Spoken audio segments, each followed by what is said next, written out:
Dear students, आज का जो हमारा टॉपिक है that is equilibrium part second. Equilibrium part first में हमने पढ़ा है कि इक्विलिब्रियम को हम कैसे डिफाइन करते हैं और जो भी इक्विलिब्रियम कांस्टेंट है वो हम कैसे लिखते हैं फॉर डिफरेंट रिवर्सिबल रिएक्शंस के लिए। हमने ये भी उस पार्ट में पढ़ा है कि ली चेटलियर प्रिंसिपल को हम कैसे डिफाइन करते हैं और भी कुछ टॉपिक्स हैं जो हमने इक्विलिब्रियम पार्ट फर्स्ट में कवर किए हैं। नाउ जो आज का हमारा टॉपिक है that is equilibrium part second, और इसमें हम स्टार्ट करेंगे पहले इलेक्ट्रोलाइट्स से। इलेक्ट्रोलाइट्स को हम कैसे डिफाइन करते हैं। So let us start with electrolytes.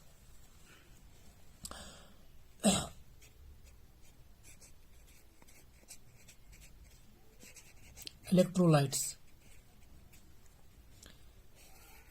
तो सबसे पहले हमें यह पता होना चाहिए कि इलेक्ट्रिसिटी पास होने के लिए कौन सी चीजें जरूरी होनी चाहिए। सबसे पहला पॉइंट आप याद रखिएगा, इलेक्ट्रिसिटी पास होने के लिए एक तो या फ्री इलेक्ट्रॉन्स होने चाहिए या वहां पे फ्री आयन्स होनी चाहिए। तो पहले आप ये याद रखिएगा, या वहां पे फ्री इलेक्ट्रॉन्स होने चाहिए, फ्री इलेक्ट्रॉन्स, या वहां पे फ्री आयन्स होने चाहिए, फ्री आयन्स। तो वो मटेरियल जिसमें या हमें फ्री इलेक्ट्रॉन्स मिले या फ्री आयन्स मिले, उनमें से इलेक्ट्रिसिटी इजीली पास होती है। ये हमें पहले याद रखना चाहिए। तो उसी के बेसिस पे हम इलेक्ट्रोलाइट्स को आप इजीली डिफाइन कर सकते हैं।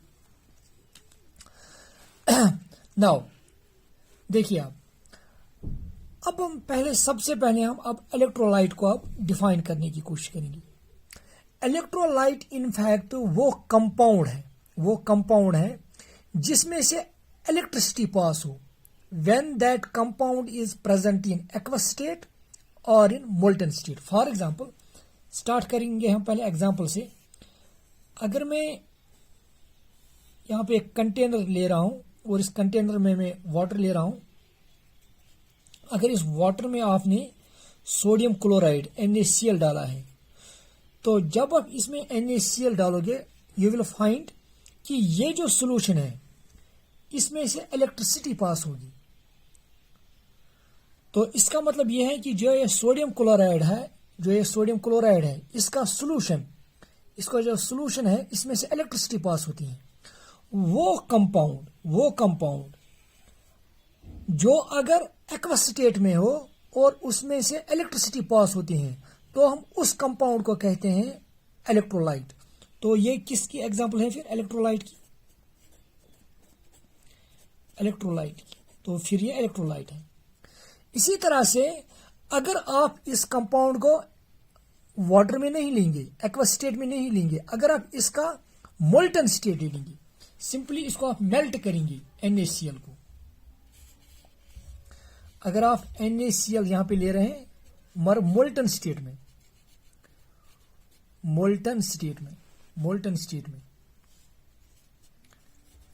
तो अगर आप देखोगे यहां पे क्या इसमें इलेक्ट्रिसिटी पास होती है? डेफिनेटली इसमें भी इलेक्ट्रिसिटी पास होती है। तो वो कंपाउंड्स जो चाहे वो एक्वस स्टेट में हो या मोल्टन स्टेट में हो, अगर उनमें से इलेक्ट्रिसिटी पास होती है तो वो कहलाते हैं इलेक्ट्रोलाइट्स। सिंपल। तो सिंपली आप इलेक्ट्रोलाइट्स क्या है?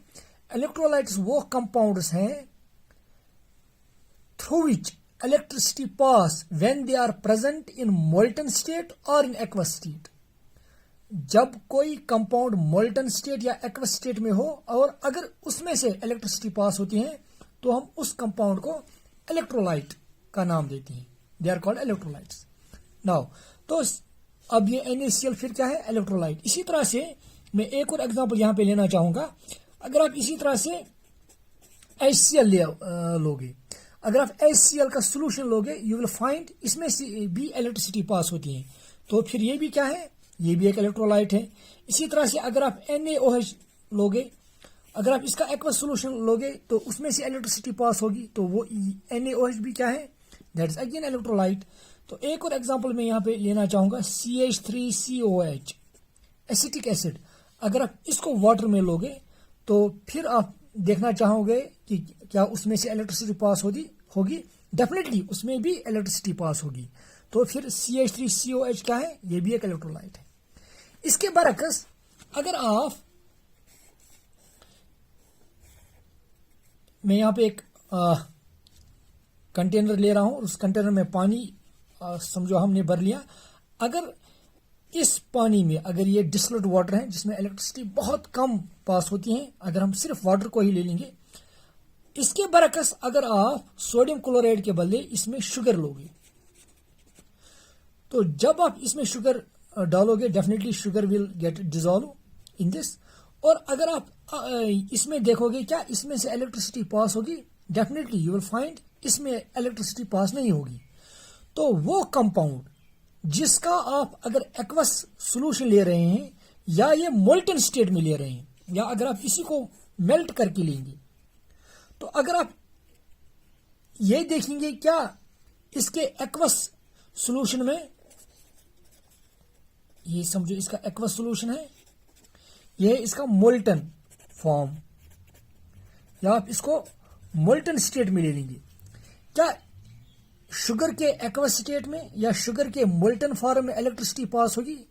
यू विल फाइंड इसमें से इलेक्ट्रिसिटी पास नहीं होगी। तो वो कंपाउंड जिसके एक्वस स्टेट में या मोल्टन स्टेट में इलेक्ट्रिसिटी पास नहीं होगी, इसको हम कहते हैं नॉन इलेक्ट्रोलाइट। तो फिर ये एग्जांपल है किसकी, नॉन इलेक्ट्रोलाइट की। So it is example of a non electrolyte. तो फिर शुगर एग्जांपल है फिर किसकी, sugar is example of non electrolyte. इसी तरह से एक और एग्जांपल अगर हम ले लेंगे, अगर आप शुगर के बदले यूरिया लोगे, यू विल फाइंड यूरिया भी पानी में डिजॉल्व होता है, मगर उसका जो एक्वस सोल्यूशन होगा यूरिया का, that will not conduct electricity. तो फिर जो यूरिया है it will be simply non electrolyte. या अगर आप यूरिया का मोल्टन फॉर्म ले लेंगे, इसको मेल्ट करके ले लेंगे और इसमें से इलेक्ट्रिसिटी पास करना चाहोगे, यू विल फाइंड यूरिया के मोल्टन फॉर्म में इलेक्ट्रिसिटी पास नहीं होगी। तो यूरिया भी क्या है फिर, एक नॉन इलेक्ट्रोलाइट है। तो on the basis of this electrical conduction कि जो डिफरेंट कंपाउंड्स हैं, किन कंपाउंड्स के एक्वस सोल्यूशन या मोल्टन फॉर्म में इलेक्ट्रिसिटी पास होती है और किन कंपाउंड्स के एक्वस और मोल्टन फॉर्म में इलेक्ट्रिसिटी पास नहीं होती है, इसके बेसिस पे इन कंपाउंड्स को दो क्लासेस में क्लासिफाई किया गया है। एक को बोलते हैं हम इलेक्ट्रोलाइट्स और दूसरे को हम बोलते हैं नॉन इलेक्ट्रोलाइट्स। तो अब हम डिफाइन यहां पे करना चाहेंगे। सो यहां पे मैं लिखना चाहूंगा, on the basis of electrical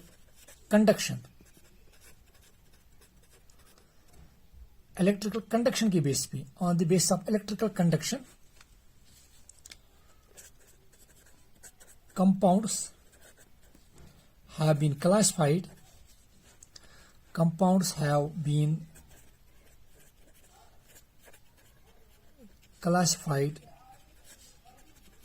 into two। तो यहां पे मैं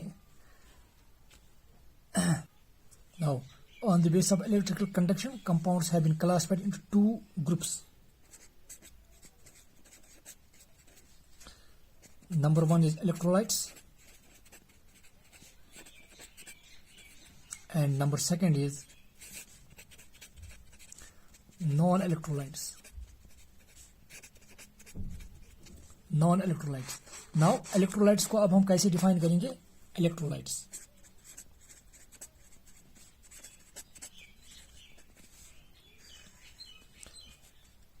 these are the compounds। तो सबसे पहले आपको ये पता होना चाहिए कि ये कंपाउंड्स हैं। these are the compounds whose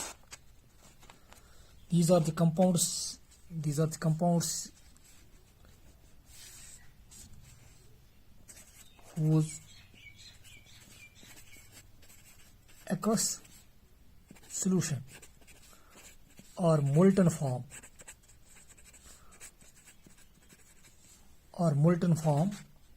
or good conductor of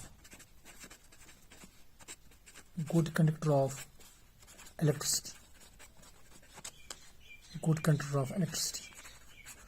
तो वो कंपाउंड्स जिनका एक्वस सॉल्यूशन या उनका अगर हम मोल्टन फॉर्म ले लेंगे, अगर वो गुड कंडक्टर ऑफ इलेक्ट्रिसिटी होंगे तो उन कंपाउंड्स को हम इलेक्ट्रोलाइट्स कहते हैं। फॉर एग्जांपल यहाँ पे एग्जांपल हम लिखना चाहेंगे, for example sodium chloride NaCl।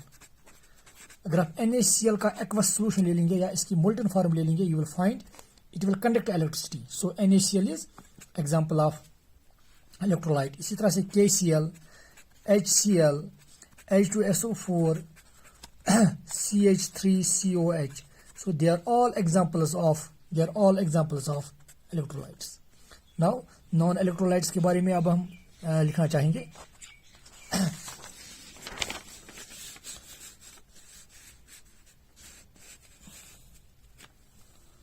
Non electrolytes,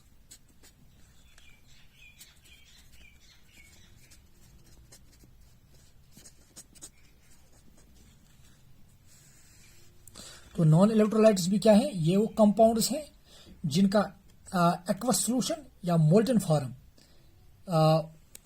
aqueous solution है इनका molten form, they do not conduct electricity.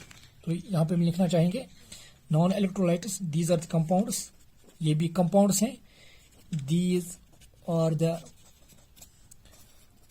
Compounds, these are the compounds, just wait, these are the compounds whose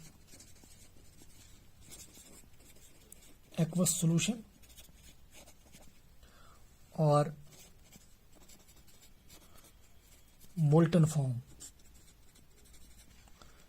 is poor conductor of electricity. तो अगर हम इसकी example लिखना चाहेंगे यहां पे, फॉर एग्जांपल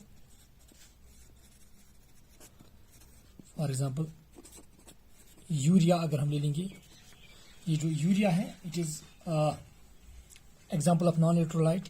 इसी तरह से शुगर भी एक एग्जांपल है नॉन इलेक्ट्रोलाइट की। इसी तरह से बहुत सारे एग्जांपल्स हैं, ये आप एग्जांपल से भी याद रखेंगे। So in this way we have defined electrolytes and non electrolytes. तो मैं फिर कहना चाहूंगा, इलेक्ट्रोलाइट्स वो कंपाउंड्स हैं जिनके एक्वस सॉल्यूशंस और molten form they are good conductor of electricity, और नॉन इलेक्ट्रोलाइट्स वो कंपाउंड्स हैं जिनका अगर हम एक्वस सॉल्यूशन ले लेंगे, एक्वस सॉल्यूशन या molten form, that is poor conductor of electricity, तो उनको हम नॉन इलेक्ट्रोलाइट्स कहते हैं। नाउ अब हम थोड़ा इलेक्ट्रोलाइट्स के बारे में और कुछ जानना चाहेंगे। तो यहां पे मैं फिर लिखना चाहूंगा आप इलेक्ट्रोलाइट्स।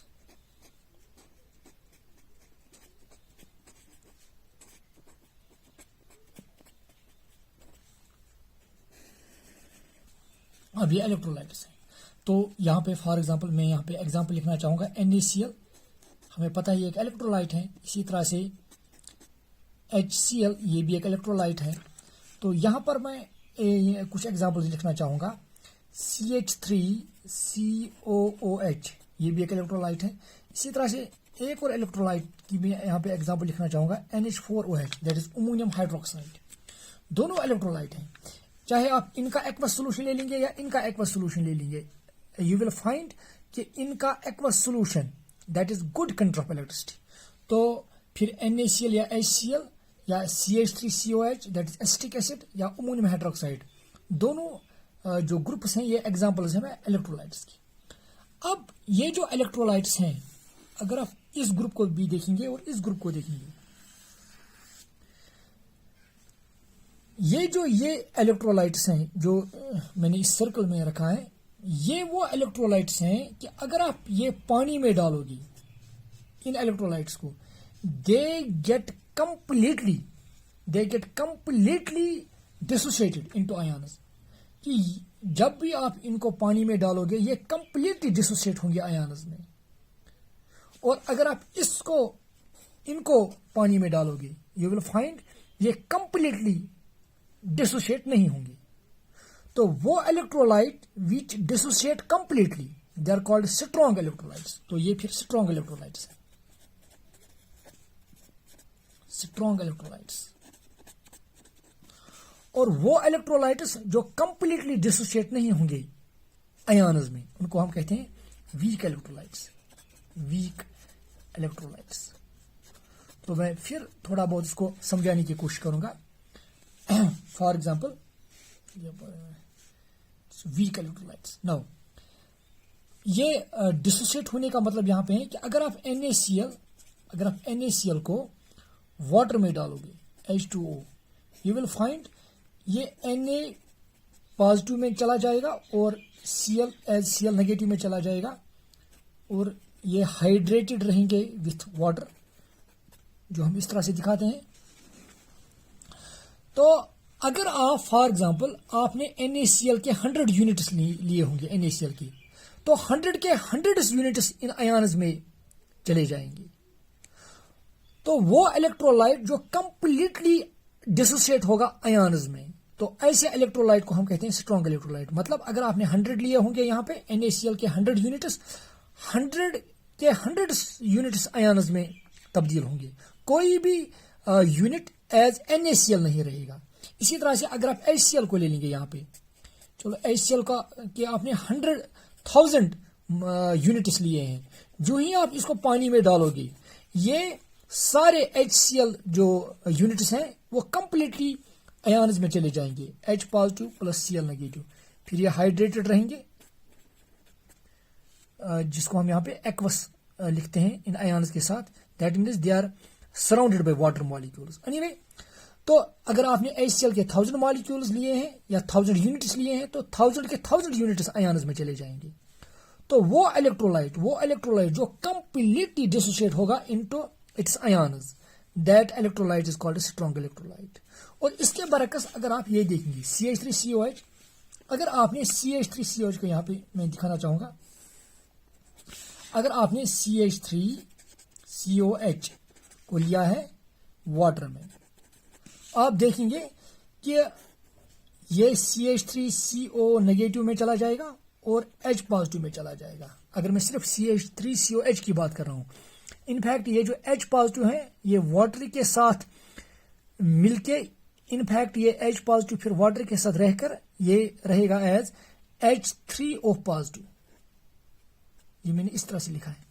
नाउ सी, अब अगर आपने फॉर एग्जांपल यहां पे 100 मॉलिक्यूल्स लिए हैं, 100 मॉलिक्यूल्स, तो 100 के 100 मॉलिक्यूल्स आयन्स में नहीं चले जाएंगे। फॉर एग्जांपल पॉसिबिलिटी इस तरह से मैं समझाने की कोशिश करूंगा, 100 में से 70 मॉलिक्यूल्स आयन्स में चले जाएंगे, 70 मॉलिक्यूल्स या 70 यूनिट्स, पर 30 यूनिट्स फिर भी इसी तरह से रहेंगे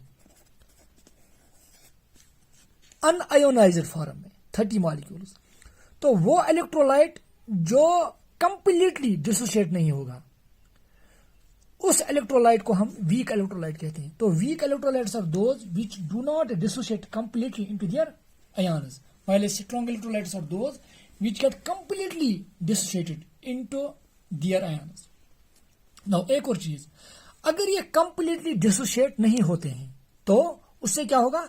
फॉर एग्जाम्पल मैंने यहाँ पे एग्जाम्पल ली थी कि अगर हमने यहाँ पे 100 यूनिट्स लिए हैं CH3COH की, तो अगर हम फर्ज करें कि 70 मॉलिक्यूल्स अब डिसोसिएट हो रहे हैं, 30 मॉलिक्यूल्स फिर भी इसमें रहेंगे, तो इनमें से क्या एक्चुअली क्या होता है, क्या इन 30 मॉलिक्यूल्स में से और कोई मॉलिक्यूल यहाँ पे डिसोसिएट होगा? डेफिनेटली होगा, मगर 30 के बाद जितने मॉलिक्यूल्स आप समझो डिसोसिएट होंगे, उतने ही मॉलिक्यूल्स यहाँ पे CH3CO negative plus H3O positive ये आपस में मिलकर उतने ही मॉलिक्यूल्स वापस CH3COH के बनाएंगे।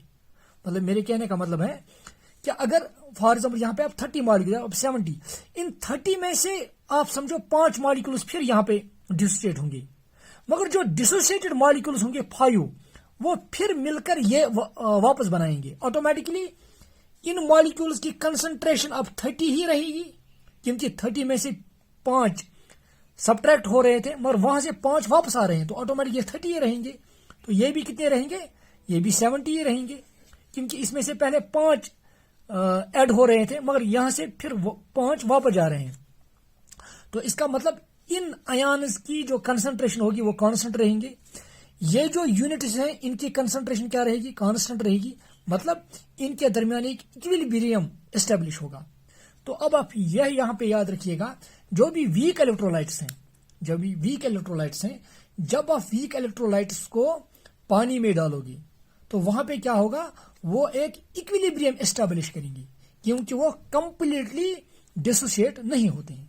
तो पहले हम डेफिनेशन लिखेंगे यहाँ पे स्ट्रॉन्ग इलेक्ट्रोलाइट और वीक इलेक्ट्रोलाइट्स की। Now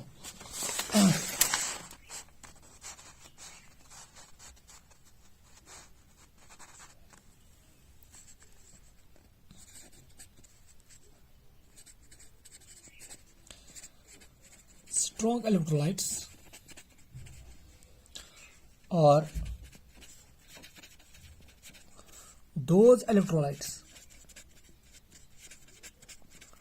are those electrolytes which dissociate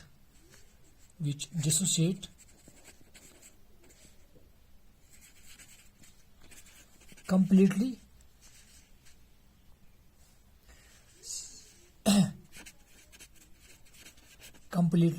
into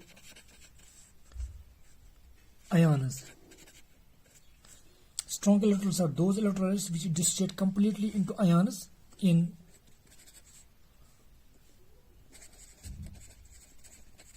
aqueous solution. जब भी आप इनको पानी में डालोगे ये completely dissociate होंगी। For example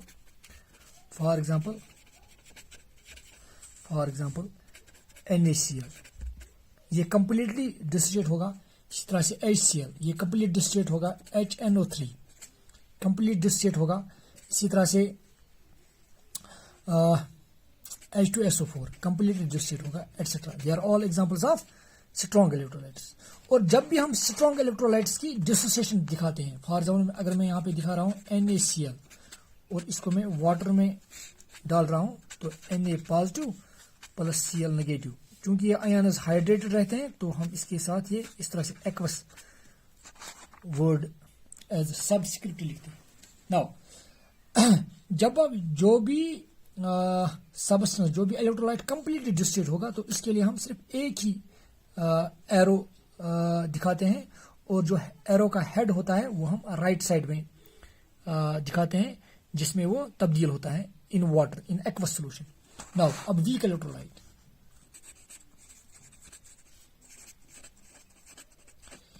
weak electrolyte. अब वीक इलेक्ट्रोलाइट हम किसको कहेंगे, वीक इलेक्ट्रोलाइट्स और दोज इलेक्ट्रोलाइट्स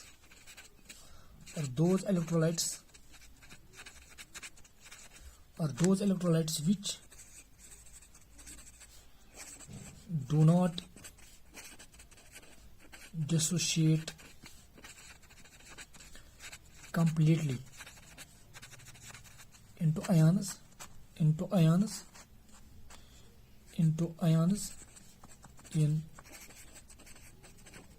aqueous solution। और हम जो इनकी ये डिसोसिएशन पढ़ते हैं, ये हम किस में पढ़ते हैं, एक्वस सोल्यूशन में, वाटर में। याद रखिएगा एक्वस सोल्यूशन। फॉर एग्जांपल अगर हम इनकी एग्जांपल लिखेंगे, फॉर एग्जांपल जैसे कि मैंने अभी कुछ इलेक्ट्रोलाइट्स की बात की, CH3COH it is acetic acid, या NH4OH ये भी मैंने एक एग्जांपल देखी, अमोनियम हाइड्रोक्साइड एटसेट्रा। और जब हम इनकी डिसोसिएशन दिखाते हैं तो इसके लिए हम जो अब मैंने अभी कहा कि ये इक्विलिब्रियम वहां पे एस्टैब्लिश करते हैं, तो जिसकी वजह से हम इनको इस तरह से दिखाते हैं। अगर मुझे अब एसिटिक एसिड तो यहाँ पे दिखाना होगा,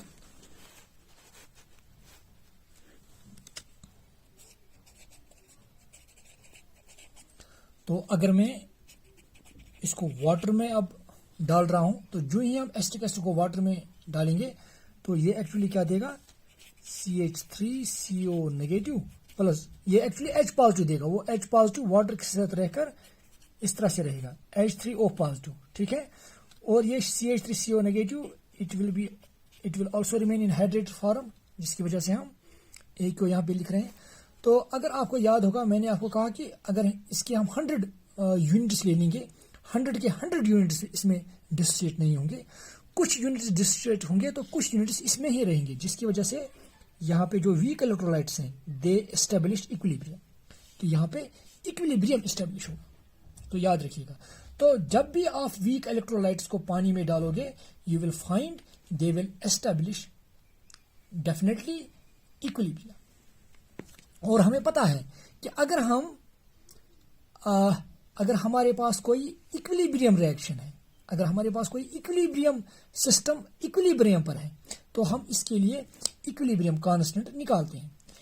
अगर हम इस वीक इलेक्ट्रोलाइट के लिए इक्विलिब्रियम निकालना चाहेंगे तो सिंपली इक्विलिब्रियम कैसे हम निकालेंगे, फॉर एग्जांपल के इक्विलिब्रियम कांस्टेंट किसके बराबर होता है, product of molar concentration of products. अगर आपको याद होगा, product of molar concentration of products each raised to the power equal to this numerical coefficient. तो यहां पे मुझे लिखना है molar concentration of CH3CO negative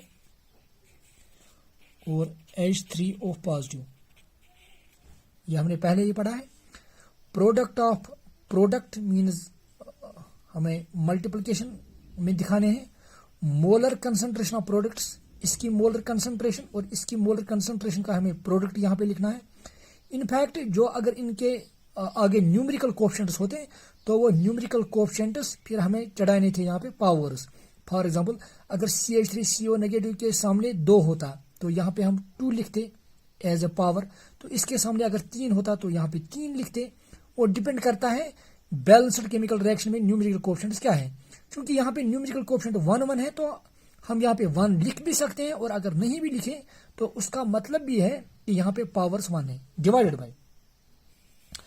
तो इक्विलिब्रियम कांस्टेंट से बराबर है product of molar concentration of products each raised to the power equal to numerical coefficient divided by product of molar concentration of reactants each raised to the power equal to this numerical coefficient.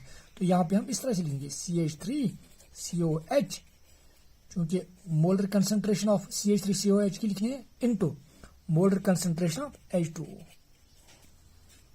ठीक है। Now एक और important point, क्योंकि यहाँ पे हम water access में लेते हैं तो वाटर की मोलर कंसंट्रेशन जो है वो बहुत ही ज्यादा है। तो इसका मतलब है कि बहुत ज्यादा होने की वजह से इसकी कंसंट्रेशन में उतनी ज्यादा चेंज नहीं आती है। तो ऑलमोस्ट अगर इसकी कंसंट्रेशन में चेंज नहीं आएगी तो हम ये कहेंगे कि इसकी कंसंट्रेशन ऑलमोस्ट कांस्टेंट रहती है।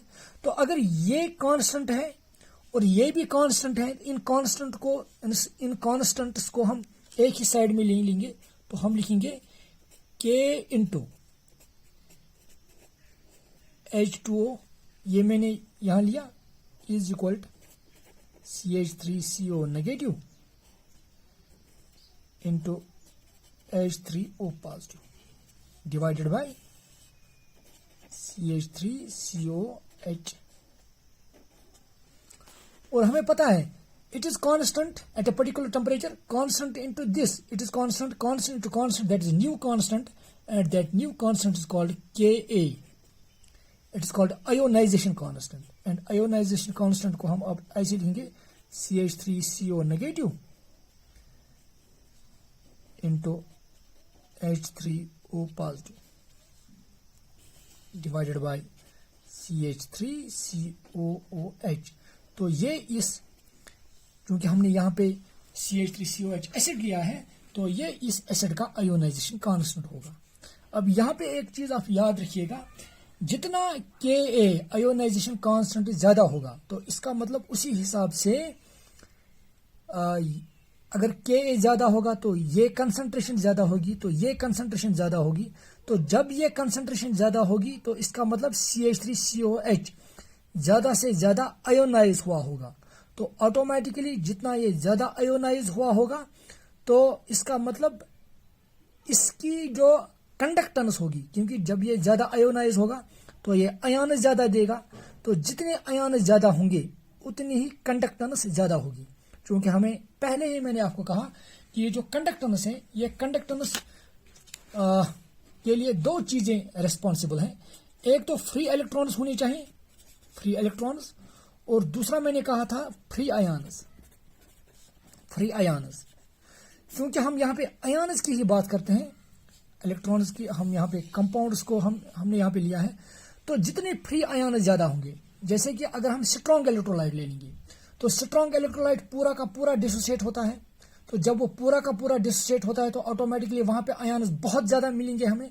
तो जिसकी वजह से जो स्ट्रॉन्ग इलेक्ट्रोलाइट्स होते हैं, स्ट्रॉन्ग इलेक्ट्रोलाइट्स में से इलेक्ट्रिसिटी बहुत ज्यादा पास होती है। So they are very good conductor of electricity. तो इसके बरक्स अगर आप वीक इलेक्ट्रोलाइट्स ले लेंगे, ये है स्ट्रॉन्ग इलेक्ट्रोलाइट, तो स्ट्रॉन्ग इलेक्ट्रोलाइट्स में से इलेक्ट्रिसिटी जो पास होगी वो बहुत ज्यादा पास होगी।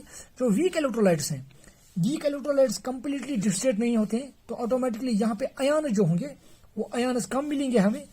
तो जब आयन्स कम है, आयन्स ही रेस्पॉन्सिबल है इलेक्ट्रिसिटी पास करने के लिए। तो जब आयन्स कम है तो जिसकी वजह से वीक इलेक्ट्रोलाइट्स में से इलेक्ट्रिसिटी पास कम होगी, तो इनमें से इलेक्ट्रिसिटी ज्यादा पास होगी। अब जो वीक इलेक्ट्रोलाइट्स हैं, अब वीक इलेक्ट्रोलाइट्स में भी डिफरेंट टाइप्स हैं।